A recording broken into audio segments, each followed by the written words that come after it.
Welcome to our channel, Fiction Wizard, a fantasy story explainer. Welcome back to episode 4 of Solo Leveling. Chapter 76 begins with Jinho sitting in a restaurant, waiting for Jinwoo. He looks very tensed up, thinking to himself, I am fated to take him in by Hyung Nim's decision, as he is supposed to persuade him to join his father's guild. He then catches sight of Jinwoo entering the cafe. He looks at Jinwoo, who is now struggling with his clothes. What's going on? He asks Jinwoo. Jinwoo answers that he passed by a dungeon on his way. As they keep sitting, Jinho starts to let Jinwoo understand the reason why he called him over to come see him. He explains everything from that day when he was negotiating with his father. He tells Jinwoo how Go Myung-hwan came in during the negotiation and told his father about the Red Gate incident. His father then placed a condition that Jinho needed to convince Jinwoo to join their guild, only then would he make him the guild master. He tells Jinwoo, I will entrust everything to you to decide. The scene cuts to the headquarters of the Hunter Guild, where Sung Jinwoo comes to Choi Jong to report the dungeon incident. He tells Choi that he does not know why Jinwoo joined the mining team of the Hunter Guild, but does not believe that Jinwoo is planning to join the raid. Sung says that the boss in the dungeon was stronger, could hide his magical energy, and controlled a huge high orc army. This was no foe for their B team to tackle on its own.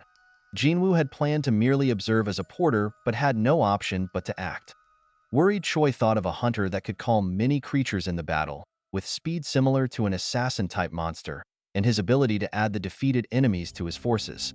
On the surface level, he's so strong, said Choi, wondering, but if he has some other skills up his sleeve.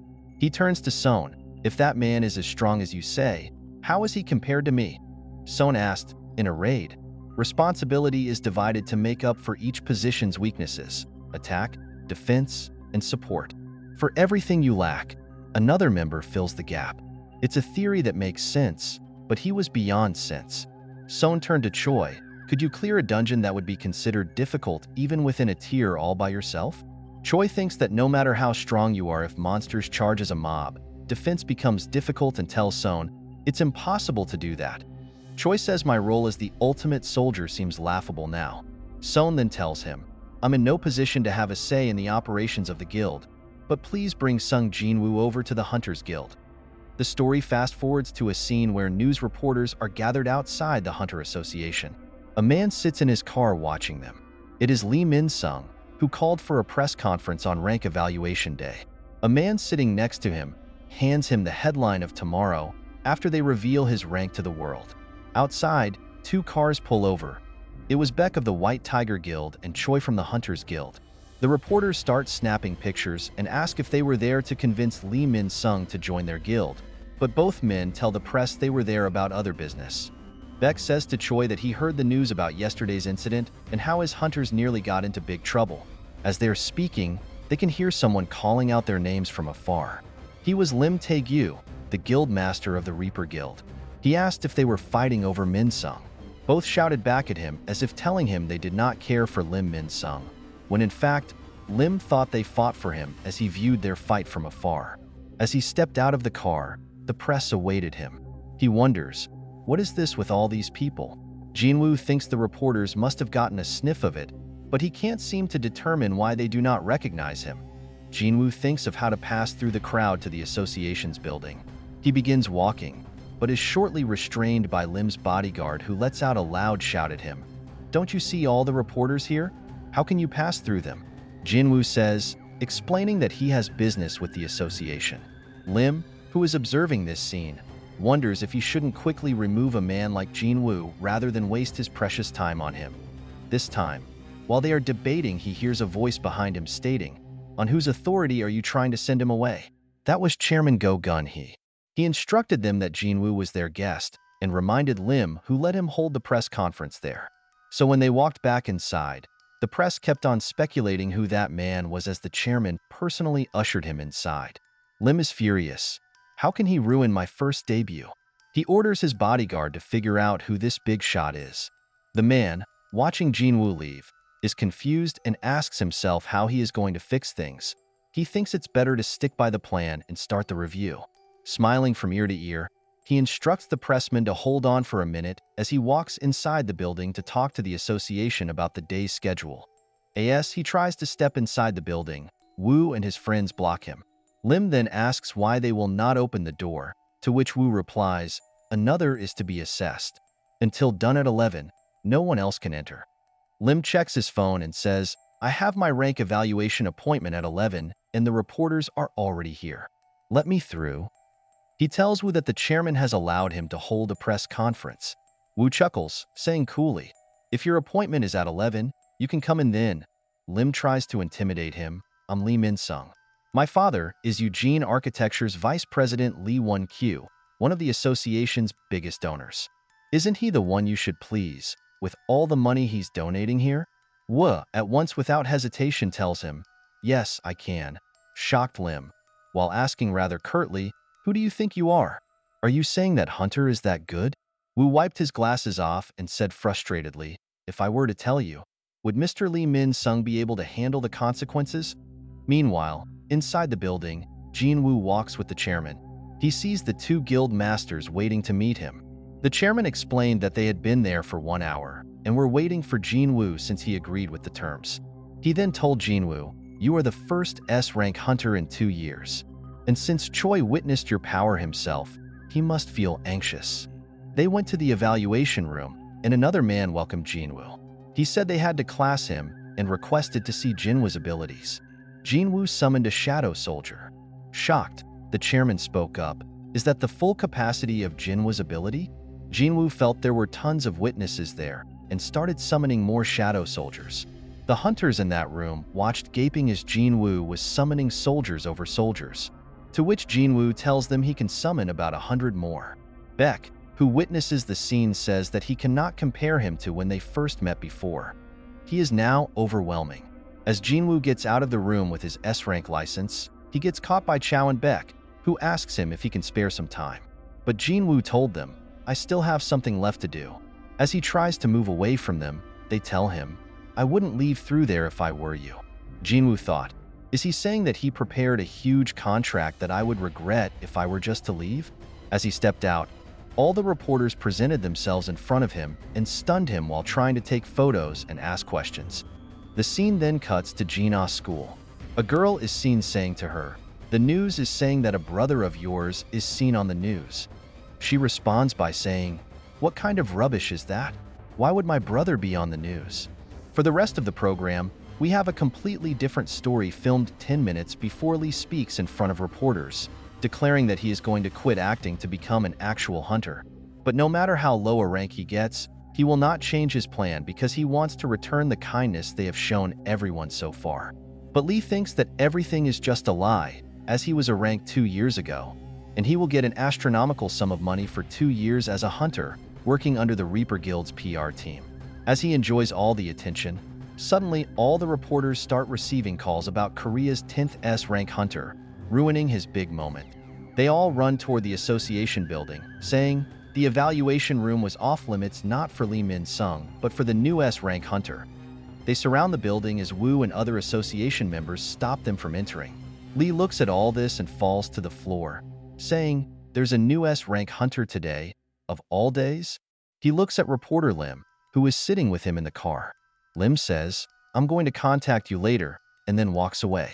Lee hears the reporter speaking to someone on the call to change tomorrow's headline to "The woes of an E-rank turn into tears of joy for an S-rank."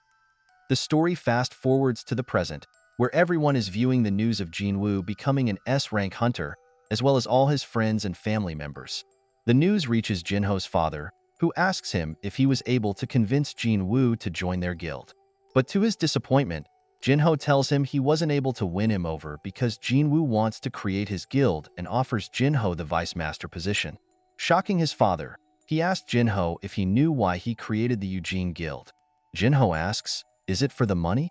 His father had said, "If this has to do with the money, I already have so much. Do you think I would form such a fantastic guild just to get a headache for some pocket coins?" He explains to Jinho that it was for protection, as hunters were rising and taking over every day. There are also cases of hunters whose influence and power are on the same level as an entire nation. Some so-called hunters even went beyond S rank and are, in turn, termed as nation-level hunters. He asks, in a situation where some small nations already treat hunters like kings, how long do you think the law and the government's authority will protect us? He tells Jinho that he had to gather honest hunters, forming a guild of reliable ones who haven't been brought by money or connections. You already found such a person and passed the test, he tells Jinho, saying that he will leave the Eugene Guild to him and asking him to raise the guild and make allies out of strong and trustworthy hunters. As soon they become more valuable than any form of wealth. Jinho thanked him, but the offer he rejected. I'll join Hyung Nim's guild. The scene shifts to Jinwoo, who is surrounded by reporters. Beck asks Jinwoo to follow him because handling such several reporters would tire him out, and then offers to take Jinwoo home. To Beck's surprise, Jinwoo suddenly disappeared from there and reappeared right behind all the reporters. As Beck and the reporters stand there, trying to understand what happened, Choi tells Beck, a mage-class hunter with that kind of movement, but Beck is lost in his thoughts, shocked to see Jinwoo move like that. Even his eyes aren't able to follow him. His hands start to shake as he thinks, I already knew that he was strong, but that isn't the problem currently. I thought of something terrible. He thought, that movement just now and the magical energy from the evaluation room. He is much stronger than before. His double awakening should have happened quite some time ago. It doesn't make sense that he's gotten even stronger. Maybe it is not a double awakening. Maybe he is a hunter who can continuously grow. He now focuses the camera on a man checking out some artifacts. He says, I've assessed artifacts for years, but that's the first red-dyed orb I've seen. It's the Orb of Avarice. The man asks Jinwoo, it amplifies 100%? Even a famous master craftsman making orbs can hardly make orbs above 50% amplification after emptying his soul. He thinks, if Choi Jong-in were to see this, he'd be walking in here with stacks of cash. The man asks Jinwoo, where did you buy this? Jinwoo says he found it in a dungeon. The man then asks if Jinwoo would like to auction the item off at their auction house, saying they will help him find the best price. He told him that he'll think about it. Jinwoo felt that he needed to clear the demon castle as early as possible and craft the holy water of life. So he needed artifacts that could protect him from the heat wave of the demon castle. He asked the man if he could buy artifacts resistant to fire. The man replied, yes, we have that kind of artifact. Jinwoo asks why he couldn't find any online. He says artifacts that have elemental resistance are pricey and, therefore, not put online. As they enter the room, Jinwoo is overwhelmed by all the equipment. He asked the man if it was safe to keep these artifacts behind such thin sheets of glass. The man explains, these sheets of glass reinforced with magic won't present any problem, even with an A-rank hit from someone. The man then asked Jinwoo if he wanted to test the glass by hitting it, saying, if you break it, you could take this artifact inside absolutely free. Jinwoo wondered aloud, I sense it's made of magic, though is it really that strong?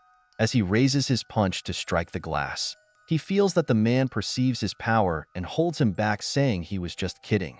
If Jinwoo were to break the glass, veteran hunters would rush into the auction house since it has a contract with the Hunters Guild for security. As he explains this to Jinwoo, he thought, wasn't this man a mage-class hunter? How can his spirit be this bold? Jinwoo asks if there are daggers he can try on. Another man says, follow me, and I'll take you around and show you the weapons we have in store. Jinwoo follows the man. As he walks, the other man looks at the crack in the glass and asks, when did this happen? He then realizes that Jinwoo cracked the glass without touching it. As Jinwoo checks the daggers displayed, he finds that his weapons are much better than the ones before his eyes. He asks for the price and is surprised at how much they cost. He thinks the stats of this dagger are roughly comparable to Rasaka's Fong at best. He hands the man his weapon and asks, how much is this dagger worth? The man looks at it and says, I can sense the detailed craftsmanship on this one. Tells Jinwoo, it'll go for at least 100 million. That was when I realized that the dagger, which cost me 2.8 million gold from the store, is worth so much. If this store-bought equipment can be sold for such price, well then, I don't have to sell the Orb of Avarice after all. He changes to Beck, sitting at his office, thinking to himself, a hunter who can perpetually grow. Is it possible? He wonders, my eyes, in the shape of a beast, tell me precisely what ability this person has, and I was weaker than him in the Red Gate incident. And as he realizes that, He says, with such ability, he would found his guild instead of joining somebody else's. The story fast forwards, and we see reporters along with Chief On and his assistant gathered outside Jinwoo's house. The chief wants to try to coax Jinwoo into joining the White Tiger Guild. They notice Jinwoo's sister in the window. She's saying to Jinwoo that the reporters haven't left yet. As she gets spotted, she drops down, not wanting to attract more attention. Jinwoo asks her if he should go down and ask them to leave, but she says don't do that as he is already being trashed on the internet. Asking them to leave will make it worse. Jinwoo asks what she is talking about. She explains, because you left without paying any attention to the reporters, so leaving them alone for now would be better. As they talked, someone knocked at the door. Jinwoo was irritated that people were knocking on their door and thus said, I'll go talk some sense into them. He stepped out of the house and to his surprise, the door opened. There stood Jinho, crying because he was kicked out of the house. Jinwoo looked at him, asking, Aren't you living alone? Jinho answered, The villa I was staying in was my father's place, so I requested the possibility of staying over for a while at your place. But Jinwoo closed the door. His sister asked him, Who was that? Do you know that person? Jinwoo responded, I never met that man in my life. The scene cuts to Jinho's father after his wife tells him to ease off on him. To which, he said, if he wanted independence, he should have done it by his own strength. But he didn't even finish as he was already feeling a bit dizzy. He locked eyes with his wife as he declared, I'm seeing double. And then he hit the floor on his knees. The scene turned back to Jinwoo, who was anxious about his sister as he was going out for the dungeon to clear it and would make that potion to heal his mother. He thought, maybe someone will approach my sister when I am away. He called up his soldiers and thought, one of these guys will be more than enough to take down even an A-rank hunter. He saw the three of them and wondered, why are there only 4 of us? He asked, why are there only 3 of you? One of the soldiers pointed to the ceiling, reminding Jinwoo that he could not turn one of them into his soldiers because he was stuck in the ceiling of the dungeon. He ordered 2 of them to go back and instructed the one left behind, saying, I'm going to be leaving for a while, so you're in charge of keeping my sister safe. Yes, he did that. He wondered if he should protect the neighborhood also. He started calling more of his shadow soldiers and told them, from this point forward, you guys are this neighborhood's watchmen. He made them understand that they were not to be noticed by other people. After everything was clear, he asked them all to start patrol. As he watched them all leave, he thought, even if a murderer were to appear, if they aren't on the level of a high-rank hunter, they won't be able to beat my shadow soldiers. This should help the world run a bit more peacefully. The story will leap forward to the next day when Jinwoo, with Jinho by his side, is headed somewhere. As they made small talk, Jinho said that motel facilities are pretty great these days. He urged Jinwoo to wait until they could find something like an office for the guild. Upon reaching the location, they bid each other adieu, and off went Jinwoo into the dungeon. As he entered the dungeon, he thought, things will get tough from here. So this time, he prepared himself. He got new items to protect him from the heat of the field. In his robe and a no-name ring, which also had a water attribute, he started moving forward. He got a new quest as he was progressing to collect a demon soul.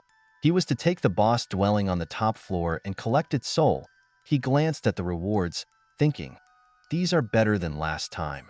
He got a new runestone that would grant shadow exchange. He thought, I already obtained 3 with incredible effects. I should be looking forward to this. He came to where he was going to get to the 76th floor and began his ascent. Fast forward, and we find Tusk standing in front of numerous powerful demons. He had held the Orb of Avarice in his hand and had amplified his magical energy. He had transformed himself into a giant and readied himself for battle. He had built up an attack and launched it at the enemies with enormous force. The attack was so powerful that it covered a considerable area and immediately destroyed everything within the surrounding vicinity. Contemplating the might of the attack, Jinwoo couldn't believe his eyes. Holding the Orb of Avarice, his powers must have been nerfed when he turned into a shadow. Looking at how the size of the orb was changed to that of the user, Jinwoo decided to leave it there for now and brought Tusk over. It turned into a hospital where a doctor was telling someone that he had been asleep for 2 days. The person was Jinho's father. He asked the doctor, I must have been exhausted. Have you discovered anything from the tests? But the doctor, not paying attention to his question, asked him if there was anyone close to him who was a hunter or had received an awakening. "Why am I being questioned like this?" the man was asked. "Does he know of the disease known as eternal slumber?" he asked the doctor. Shocked, he asked, "This is the illness afflicting the patient. Always sleepy, this person sleeps and never wakes up again," the doctor said. "This is what this has to do with the hunters."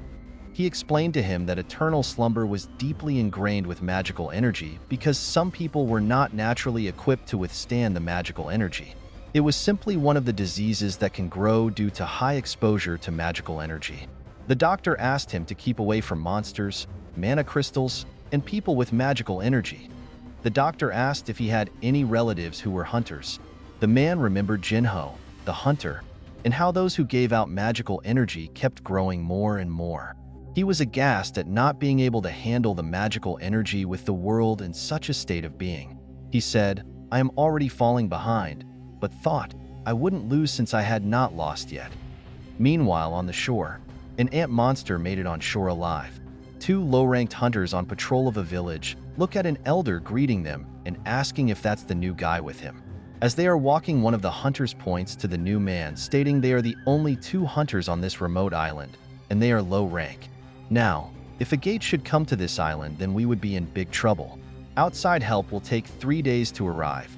If they fail to notice the presence of a dungeon gate in time, and some rogue breaks through the dungeon, the entire village will be destroyed. As he told everything to the newly arrived hunter, they saw an approaching object, a human-like creature. It was the ant monster that had reached the shore of the island and was approaching them. Meanwhile, Jinwoo was touring the dungeon floors. We saw the defeated bodies of the monsters from that floor as he stood with his shadow army. He thought the amount of shadow soldiers I was able to extract and save was increased after boosting my stat for intelligence. If extraction of demon shadows had been possible, then I could have had this gigantic army, but it's too bad. He looks through the shade and thinks, it would be inefficient to have every soldier run all at a time in such a gigantic group. So he establishes running them much more effectively. He splits up the crowd into 6 separate groups divided by his best men them. He says to them, "I have 2 orders. 1. Split up according to your group and kill any enemies you encounter, and 2. Let me know when you find the entry permit." He thinks I'll have to drop things to look for the entry permit since my priority now is to hit the top floor sooner rather than later. As he thinks, he starts getting experience points. Now he is surprised because it has not been a long time since he dispatched his army. It's much more convenient now that he does not need to wander around and waste time. He takes out a mana potion as the highest grade demons appear. The normal soldiers are having a tough time facing them, and he thinks, I'll need to constantly use potions to recover my mana. This story jumps forward a few days. Jinwoo sees Tank, who is back and now has 10 extra levels, and is now elite rank. He says that hunting in teams was much more efficient, as not only did I level up, but all my soldiers leveled up as well. He goes on that he can get floor 80 faster than ever, and only 20 floors are left. He pondered, "It has been 2 days since I reached floor 80, and the thing is that I still could not find the entrance permit yet. There is a strong enemy." With his thinking, mana escapes from his body at this rapid rate. He saw an explosion afar and continued to think, "Somebody is still blowing my shadow soldier." He suspects the enemy to be strong because the soldier's regeneration was unable to keep up with the enemy's attacks. He says that is the team that Iron is leading. To think that there's a demon strong enough to overwhelm Iron. As he begins to run out of mana, he decides to call back his soldiers for now. The next day, Jinwoo planned his attack on the enemy, constantly taking out his shadow soldiers. He noticed a pattern. The enemy only targets low-level soldiers and ignores teams with stronger soldiers. They skipped the Tusk-led team and went instead for the Orcs. Jinwoo starts to be worried, believing that if the enemy is smart enough to identify the weaknesses of their adversaries, then it would not be simple to handle. He thinks, if I follow the pattern, their next target would be Tank. He used his stealth to observe Tank's team from a distance, and after some time found that a bunch of demons approached them. It was a demon noble, along with 3 demon knights who were systematically taking out Jinwoo's soldiers. As the fight starts, he sees that the enemy is using weapons to take out the shadow soldiers before they can regenerate. He thinks the shadow soldiers don't stand a chance against these demons. He undoes his invisibility and the demon notices him. It attacks Jinwoo. However, he easily strikes it with one hit. On this, the rest of the demons also go haywire against him. But Jinwoo is very quick, so the others fail to understand even as Jinwoo knocks them to one after the other. Jinwoo stands there facing the last demon noble. The demon looks at him and is afraid. Seeing that, Jinwoo says, "I thought that monsters can't experience fear, but now I'm sure."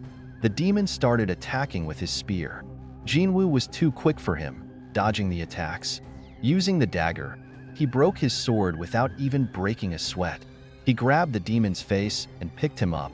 When the demon was going to deliver a killing blow, it started to speak and said, "I quit." Jinwoo stands dazed. He thinks everybody is speaking in the human language nowadays. He sensed something from the demon's voice. He tore the mask off his face and revealed a female monster who then said to Jinwoo, "Sorry, we are wrong. Please forgive my life." This appalling incident caused Jinwoo to stare in incredulity, saying, "You attacked my soldiers and now want forgiveness?" She said, "I committed a grave sin, but as my defense, we have to protect this area. We can't just sit there and let some basta. I mean, a person runs wild and kills other demons like ants. Please forgive me." Listening to her words, Jinwoo questioned, "Is it fine by you to beg for the life of the person who murders your men?" She stated a knight must protect his master. They will be glad if I'm safe. Jinwoo, having listened to her response, believed to have never met such a selfish human. No, demon. He turns around and says, "I don't want to stab her at that human-like appearance." The girl sees the opening and readies to lash at Jinwoo. As she strikes, a shield materializes between her and Jinwoo, preventing her from getting close. That was Tusk, who used his hymn of protection to stop the hit. Jinwoo asks her, "What do you think you were doing?" The girl, on the ground, asks for his pardon by saying, "If you spare my life, I will give you whatever you want." Jinwoo is thinking, is she shameless or just optimistic? Tusk uses his gravitation magic on her, picking her up into the air. Jinwoo asks her about the entry pass to the next floor. The girl, terrified, tells Jinwoo, "The entry pass is being protected by our clan. If you bring me back home unharmed, I can give you the entry." Jinwoo thinks it's because demons are protecting the entry pass. That's why it wasn't showing, but I didn't think it was kept somewhere else for protection, she says to him. "I even know where the entry passes for the higher floors are being kept. I can guide you to them if you can guarantee the safety of my life and my clan." Jinwoo tells her, how tempting, but thinks, the problem is whether I can trust this girl or not. He starts to move close to her face, and the girl starts blushing, wondering what he is doing. But then she starts sweating in fear as Jinwoo has activated bloodlust. He asks her if he can trust her, and the girl tells him she is not lying. "I'm telling you the truth," she says. On hearing that, Jinwoo begins to move, saying, "If you can give me the ticket to enter, I will leave this place quietly." He stopped and, looking at her, asked who she was. Back in the island, the bug monster continues to kill civilians since there was no other person to stop it. The bug monster had been mutated, and it acquired the capability of flying while waiting for its strength again, where it began approaching for its target. Meanwhile, the girl is introducing herself to Jinwoo, saying, "I am Lady Essel, eldest daughter of the Raider clan." As she was going to tell him about her clan, he stopped her and said, "That's not what I was asking about." He thinks about how he should ask the question so that he can get a straight answer from a monster. He asks her, "Do you always hear voices in your head that are urging you to kill humans?" The girl got puzzled, then started thinking. She says, "No, I do not hear such voices. Instead, we hear another kind of voice, and it is commanding us to protect the land where we live." After hearing that, Jinwoo thinks that the objective of these monsters is different than the gate monsters. The objective of the gate monsters is to kill humans, and the objective of the dungeon monsters is to protect the dungeon. He wonders whether he is like a gate monster to these dungeon monsters. He asks her, "When did you start hearing the voices?" She tells him, "The moment we opened our eyes here." The answer shocked Jinwoo. He thinks that means these demons used to live somewhere else. This could be a clue to figuring out the nature of the system.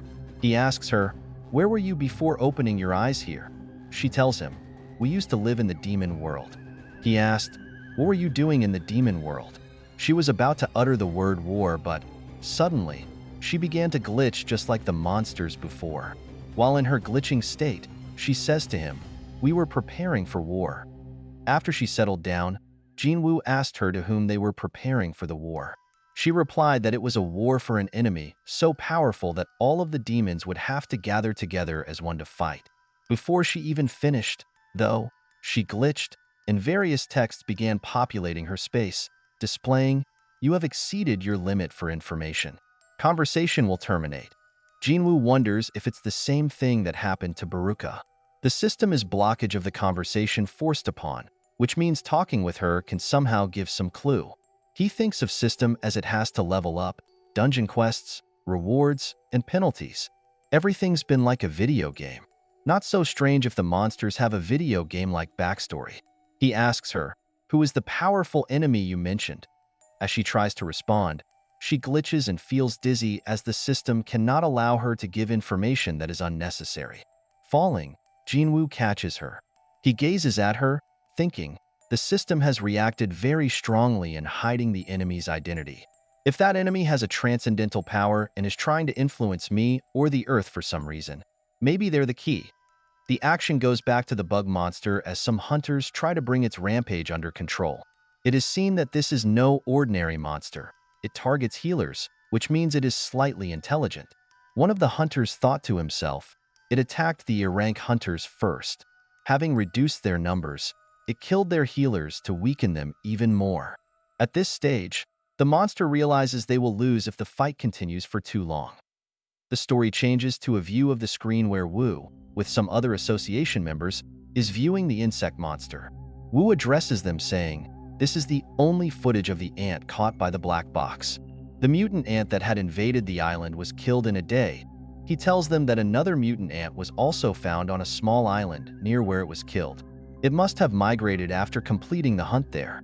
He informs them, thanks to the hunters who were able to inform the Japanese Hunter Association in time, they could eradicate the danger before the situation went out of control. Wu takes out a report with loads of details on the event.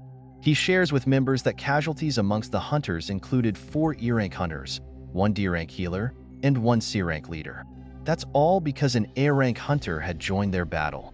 The number of civilian casualties before the creature was brought down read at 294. The list of sent hunters dispatched read at 108. This explains why there were many hunters. The ant could fly and at least feel danger to run away. Worries arose among members of the association. Japan is one of the prime countries in Asia when it comes to its hunting system. If Japan has this many casualties, what would happen if mutant ants were to fly over to South Korea? Korea also owns many islands and cannot observe all of them. After these reports, Chief Go-gun he asks the people in the association if this island that has been assaulted is 150 kilometers to Jeju Island. Because the ant flies 150 kilometers, that means this ant can reach Mokpo at least. Following those comments, the whole hall had panic on their face with their mouth saying we have no such manpower in Indonesia as in Japan who deploy the hunter to all other islands. Even when deploying 1 or 2 ranked down hunters, they would have even been the food to end. After hearing their worry, the chairman began to think of who would help South Korea when this situation occurred. He started to think about whether China or Russia would come and help them once the situation got out of control, as the United States refused to help the first time when the S-rank got S-ranked. After the meeting, when the chairman was walking out, Wu stopped him, saying, "I have some important news that I did not share during the meeting. There is a group of individuals who contacted us through a confidential back channel." The chairman asks who the person is, and Wu tells him it was Huang from the Scavenger Guild. He wishes to tell you that he would cooperate in the Jeju Island raid. The chief tells Wu how completely transparent. Wu agrees to this, for his purpose is obviously Hunter Jinwoo, and he tells the chief that because of his dispute with Hunter Beck over the Red Gate incident, they applied for his entry visa to be declined. He tells him that there was another guy who called them. It is a nation-level hunter. The story cuts to Essel. She's regaining consciousness. She gets up, does not remember anything, saying, "When did I fall asleep?" She looks at Jinwoo, who says, "I guess there is not much camaraderie between demons." He is pointing towards the pile of monsters, saying, "All these were trying to attack you while you were unconscious." Essel, who heard that, asks him whether he really protected her while she was asleep. She rises up, thanking him. She tells him that unintelligent demons do not consider intelligent demons as one of their own. But Jinwoo, ignoring all that, asks her, "How far is this entry permit?" The story fast forwards, and we see a huge castle surrounded by flames. As they enter, Jinwoo wonders if it is a demon castle in a demon castle. Meanwhile, Essel asks the guard who her father is. He says he is in his throne room and asks her who the person behind her is. She tells him he is an important guest, so they are to be on their best behavior. When Essel gets to the throne room, she lets her father know she has a guest with her. After catching a glimpse of Jinwoo, her father begins freaking out and says, "Just who did you bring in here?" "An honored guest," Essel tells him. His father yells at her. What kind of an honored guest pushes in with an army at his back? Essel gets frightened upon hearing that, as his father explains there is a hidden army in the darkness on which he treads. Jinwoo, after hearing that, thinks he can perceive that much. As he gets surrounded by the guards, Jinwoo stays calm, saying, "I made a promise with Essel. I just need the entry scroll, and after that, I will leave quietly." The demon looks at him, believing he is the person who has been accelerating the levels, killing demons at a rate unbelievable to human consciousness. As he appraises the situation, he thinks they may be noble, but as ranks go, they are the weakest, at above 20 place. As he remembers how Vulcan and Metis met their ends at his hands, he asks Jinwoo if he will leave if they give him the entry permit. Jinwoo tells him there is one more thing that he needs. He grabs Essel, saying, "I want to borrow this kid." Thinking Essel said she knows where all the entry permits are, he needs her to guide him to them. He looks up, and he sees her father furious at him. Did I say something wrong? He wonders. Cut to the three of them sitting down, eating.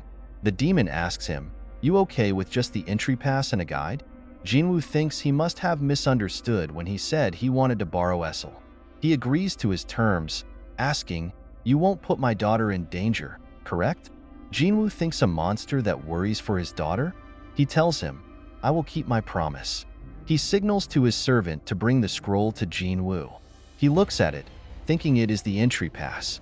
He gets up, asking Essel if she was able to leave right away. She agrees, and Jinwoo gets a pop-up message that said the demon noble requested a party. As he continued to read, he saw there is a system for experience sharing with party members.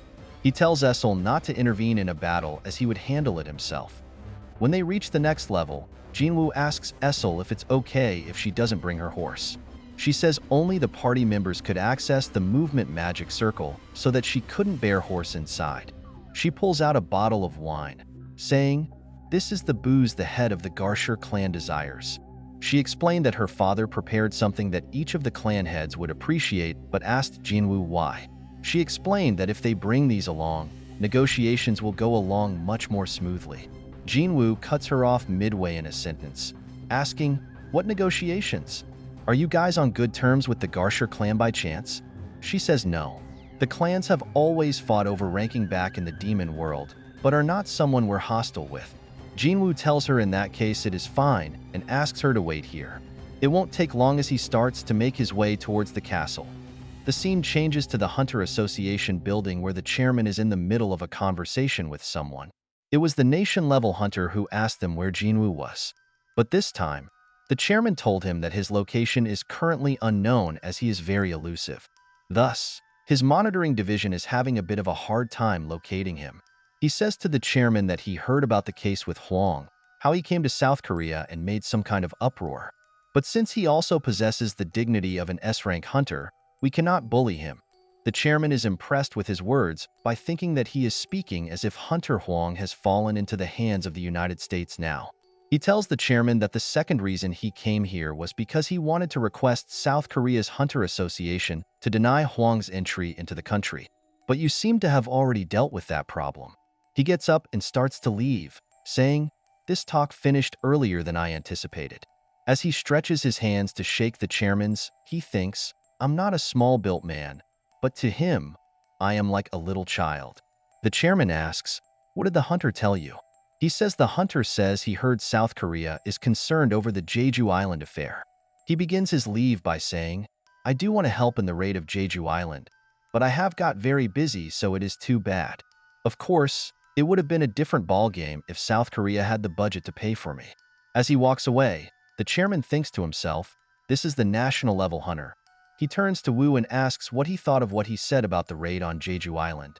Just a fantasy? Woo tells him not to worry about that one, since the cooperation from Japan is all but confirmed. A hunter from Japan's vast guild will be visiting South Korea today. The scenery is brought back to Jinwoo as he ascends the dungeon. He had been through battles several times already, and he reached level 87 by then. He thinks they give a lot of experience since their levels are already quite high.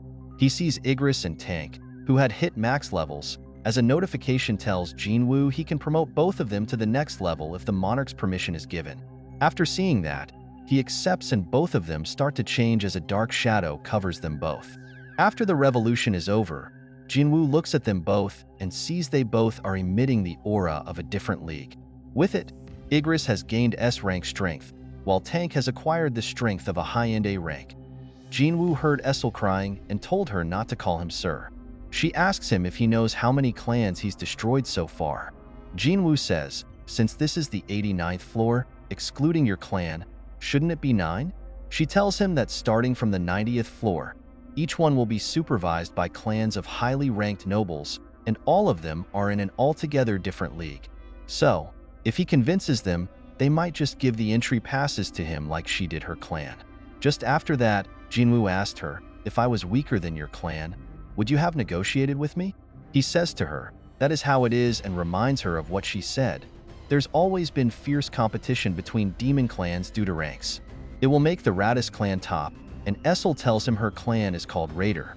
She asks him why he saved her clan, and Jinwoo looks at her saying, because I took a liking to you, and she blushes after hearing that. And while Jinwoo was thinking, just like with Jinho, am I somehow compatible with people that have clumsy personalities or something? Once they reached the 97th, Jinwoo started to feel that monsters were in a very different league compared to the ones below. He thought, despite increasing my intelligence, it seemed insignificant with how much mana is being heavily consumed. That just shows how often the shadow soldiers are regenerating after being destroyed. That does not mean he could get past the 90th floor through luck. As Essel looks at Jinwoo, she keeps considering that he even destroyed rank 5 of the Rikadu clan and even rank 4 of the Paidos clan. And she wonders if other humans are as potent as Jinwoo. When Jinwoo finally finishes all the monsters, he pauses thinking over the gap in power between S-ranked hunters. Chaharan and Chairman Go Gun-hee were stronger, as compared to other S-rank hunters. In other words, there are power gaps within the S-rank, and since the S-rank is immeasurable, it may have bigger power gaps than other ranks. Before coming to this dungeon, he was comparable to Chairman Go Gun-hee, but it may be different now that he's reached the top floors. He tells Essel that she can go back now, for from this floor onward, he'll handle it himself. She asks him why he's saying that. Was she no longer useful to him? But Jinwoo tells her, you've done all right till now, and thanks her. As he was thinking, what an interesting girl, even till the last. She says to him that she wants to follow him because she wants to see the results of his work. He says, do whatever you want, and they begin to go upstairs. The scene shifts to the airport where Japan's S-rank hunter came to South Korea. As they halt, he sees something. He says to the assistant that there is somebody super powerful here in the airport. She thinks nobody can be stronger than Hunter Goto. Not possible. No human being of such strength exists here in this airport. So a man comes and is saying sorry because he is late because of so many people. Goto tells him it is all right, asking if something has been happening in the airport. The man elaborates to say that a hunter from the United States has visited South Korea on personal business, so no need to raise an eyebrow. Along the walk, Goto asks if this has to do with the current situation. Once he reaches the office of the chairman, Go Gun, he looks at Goto and thinks that he will be the only rival to Lu Jiang in Asia. According to what we are given, there are currently 21 S-rank hunters in the country of Japan, and 11 of them belong to Goto Ruji's guild, known as Draw Sword. While South Korea has 5 competing guilds, all authority is vested in one guild there. The chairman believes that whether the greatest guild in Asia, except for the one in China, is Goto Ruji's guild or not has no valid answer. The female introduces herself as Hankawa, saying, I will be in charge of translating. I will relay Goddesson's words from here on out. She tells the chairman that due to the disaster that occurred a few days ago, they have decided that they cannot neglect Jeju Island anymore. Hence, they vow their full-fledged support to South Korea. Go-To tells the chairman, in short, the reason why I came here is how about we unite and create an allied force comprised of elite hunters? The chairman asks him if he means to say he wants an allied force to invade the ant colony. Go-To nodded by saying, yes. The chairman warns him that it's highly dangerous to access Jeju Island, knowing that Japan's apex predators are exceptional. The moment he heard it, Go-To signaled his assistant and told him, as an S-rank gate, we prepared a proper plan for this. They give them that data, but each ant is as strong as an A-rank hunter, and they have a fatal weakness. It's their lifespan. The ant's lifespan is 1 year. That is to say, all the other ants will die naturally after a year. We just have to eliminate the queen, and the presence of the ants around Jeju Island will end. When he hears the plan, he concludes that only killing the queen can be reasonable because, in his opinion, killing one whole set of ants is not at all different from killing all soldiers. He asks Go-To if he knows that when ant queens are threatened, a majority of the ants will want to die for their queen. Go-To explained to them that they would have to break through a defensive line of thousands of ants, but the tides would change if all of them were to leave their ant tunnel. They asked him how they were going to do that. Go-To tells them it happened a total of 3 times in the past when the South Korean hunters landed on Jeju Island. In all 3 instances, the ants moved out of their tunnel and swarmed the hunters. Go-To tells them that 10 out of the 11 S-rank hunters in my guild and myself will be taking part in raiding Jeju Island. He continues to explain his plan. He and his S-rank hunters will lure in the attention of the soldier ants, while the South Korean hunters take care of the queen ant. The chairman, after listening to the plan, thinks that if 10 S-rank hunters were to draw in the attention of the ants, only the queen and a few guards would remain in the tunnel. Go-To further explains that their S-rank hunters will come in teams and attack from all sides. The ants go to the place where they are attacking their queen, thus leaving her defenseless. Then comes when the South Korean S-rank hunters arrive on the island through a helicopter. They kill the queen and leave the island in the helicopter. He says it's possible, though. Why is Go-To Ruji wanting to support them enough that he's willing to drag all his S-rankers here -1? While Go-To is thinking, all national-level hunters have a history of clearing S-rank gates, and in a raid, there will always be interest in the nation just due to national-level hunters emerging from Japan. Since it's an S-rank gate, 10 members will participate to be on the safe side. The danger must be minimized. Also, South Korea should have no reason to refuse this proposal. It's not the right path, but it can't be helped to become a national-level hunter. When he heard the whole plan, the chairman thought South Korea just had only 8 S-rank hunters excluding him and Min Byung-hoo, who is now retired. They just had 6 hunters who could engage. He said to Go-To that this diversion tactic could not be done when they only had hunters to use from South Korea. He wondered if it were possible for his S-rank hunters to kill their boss. Jinwoo, who was looking after a rank gate's boss by himself, may be helpful to other S-rank hunters. Chairman said to Go-To, after verifying that information, we will present the concrete plan of operation. The scene again shows Jinwoo, who was going in the company of Essel toward the boss of that dungeon. When they hit the 100th floor, Jinwoo saw something in the air flying towards them. As it landed, he saw that it was a wyvern, and on top of the beast was the demon king Balin. He looked at him and thought that this was no ordinary aura, wondering if he could beat something this powerful. As Essel looks at the demon king,